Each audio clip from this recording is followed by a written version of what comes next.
BBC breaking news द्वारा प्रस्तुत है 21 फरवरी 2026 दिन शनिवार की ताज़ा खबर। गोरखपुर के सिकरीगंज स्थित न्यू राजेश हाईटेक अस्पताल में मोतियाबिंद ऑपरेशन के बाद 19 मरीजों की आंखों में गंभीर संक्रमण होने के बाद मच गया हड़कंप। जांच में ऑपरेशन थिएटर और उपकरण संक्रमित पाए गए। 9 मरीजों की आंख निकालनी पड़ी, कई की रोशनी चली गई।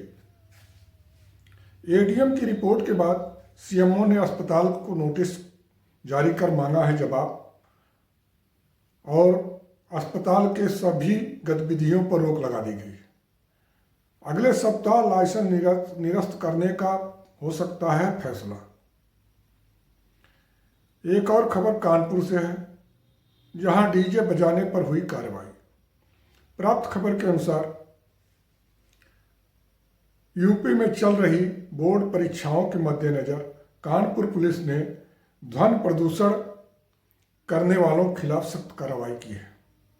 लगातार मिल रही शिकायतों के आधार पर पुलिस कमिश्नरेट ने बड़े पैमाने पर रात्रि चेकिंग अभियान चलाया, जिसमें रात 10 बजे के बाद तेज आवाज में डीजे बजाने वाले 9 गेस्ट हाउस और मैरिज लॉन के संचालकों के खिलाफ मुकदमे दर्ज किए। जिले के 8 थाना क्षेत्रों में कुल 12 मामले दर्ज किए और कानूनी कार्रवाई की गई। ये एक्शन ज्वाइंट कमिश्नर विपिन ताड़ा के निर्देशन में हुआ। दरअसल वर्तमान में यूपी बोर्ड समेत अन्य बोर्ड्स की वार्षिक परीक्षाएं जारी हैं। ऐसे में परीक्षार्थियों की तैयारी में किसी प्रकार की बाधा न आए, इसके लिए पुलिस प्रशासन ने पहले ही धारा 163 BNSS लागू कर रात 10 बजे के बाद डीजे के इस्तेमाल पर प्रतिबंध लगा दिया था।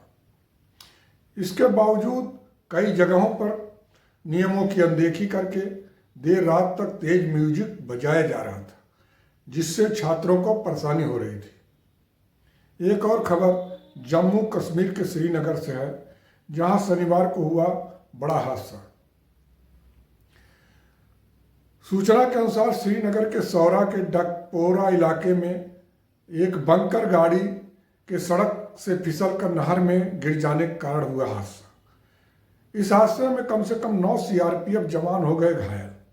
यह हादसा अहमदनगर में डकपोरा रोड पर उमर हेयर के पास हुआ।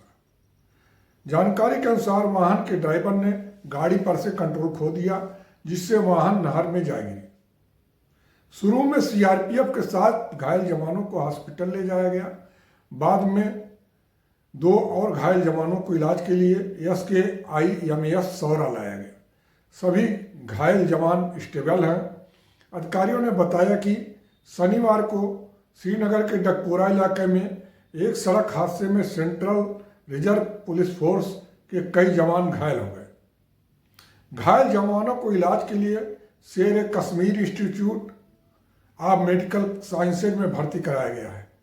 घायलों की पहचान नागिंदर सिंह, अजीत कुमार राम, राजकिशोर राय, अमित कुमार यादव, राजधन राम, मंकर कुमार और नीरज कुमार के तौर पर हुई। अधिकारियों ने कन्फर्म किया है कि सभी घायलों की हालत स्थिर है और उन्हें कई जगह चोटें आई। एक और खबर गुजरात के पास से आ रही है, जहां सड़क हादसे में 5 की मौत तथा कई हो गए घायल। प्राप्त खबर के अनुसार मेहसाणा दिल्ली हाईवे पर एक भीषण सड़क हादसे में 5 लोगों की मौत हो गई, जबकि 6 अन्य घायल हो गए।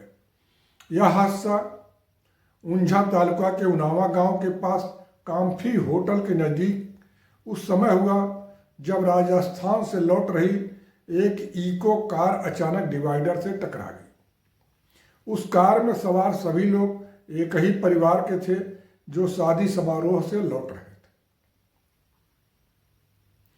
यह हादसा इतना गंभीर था कि कार के परखच्चे उड़ गए और घटना स्थल पर ही 4 लोगों की मौत हो गई।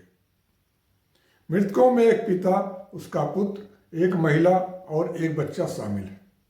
हादसे के बाद गंभीर रूप से घायल 7 लोगों को तुरंत मेहसाणा सिविल अस्पताल पहुंचाया गया, जहां उपचार के दौरान एक बुजुर्ग महिला ने भी दम तोड़ दिया। फिलहाल अन्य 6 घायलों का अस्पताल में उपचार जारी है। हादसे के बाद परिवार में मातम पसरा हुआ है और परिजनों का रो रो कर बुरा हाल है।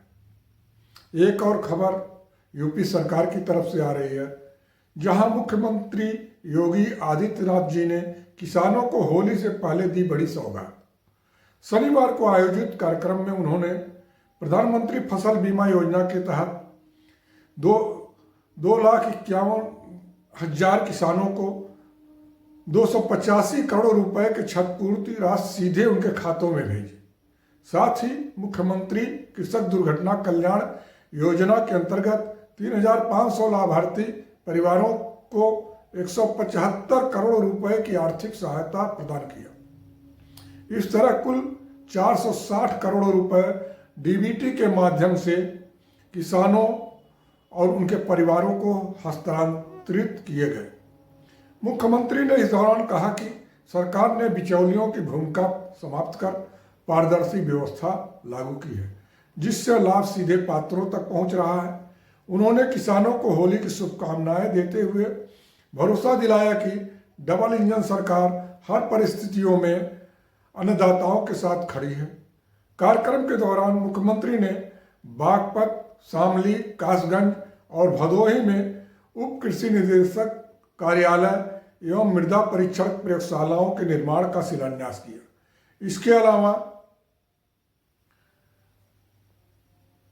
झांसी के मऊ रानीपुर में राजकीय भूमि संरक्षण केंद्र पर 50 शैय्या छात्रावास भवन और लखनऊ में स्मार्ट कृषि ब्यूरो स्टूडियो इकाई की आधारशिला रखी। मुख्यमंत्री ने कहा कि उन्नत तकनीक, बीमा सुरक्षा और सरकारी योजनाओं के माध्यम से किसानों की आय बढ़ाने और कृषि को अधिक लाभकारी बनाने की दिशा में लगातार कार्य किया जा रहा है। एक और खबर बस्ती से आ रही है, जहां माध्यमिक शिक्षा परिषद अंतर्गत संचालित माध्यमिक विद्यालय में कार्यरत प्रधानाचार्य के पुत्र की सड़क दुर्घटना में हुई मौत। शिक्षणेतर कर्मचारी महासंघ उत्तर प्रदेश के प्रदेश अध्यक्ष विजय द्विवेदी जी द्वारा प्राप्त सूचना अनुसार श्यामा प्रसाद मुखर्जी उच्चतर माध्यमिक विद्यालय जिगना बस्ती के प्रधानाचार्य सुजीत कुमार के पुत्र की सड़क दुर्घटना में हो गई दर्दनाक मौत। निधन की खबर सुनकर विजय द्विवेदी जी ने शोक संतप्त परिवार के प्रति शोक संवेदना व्यक्त करते हुए ईश्वर से इस गहन दुख को सहन करने की क्षमता प्रदान करने की प्रार्थना किया। यह थे आज के प्रमुख समाचार। हम आप लोगों से आज के इस समाचार के साथ विदा लेते हैं। कल पुनः 22 फरवरी के ताज़ा समाचार के साथ हम आपके सामने प्रस्तुत होंगे। तब तक के लिए शुभ रात्रि।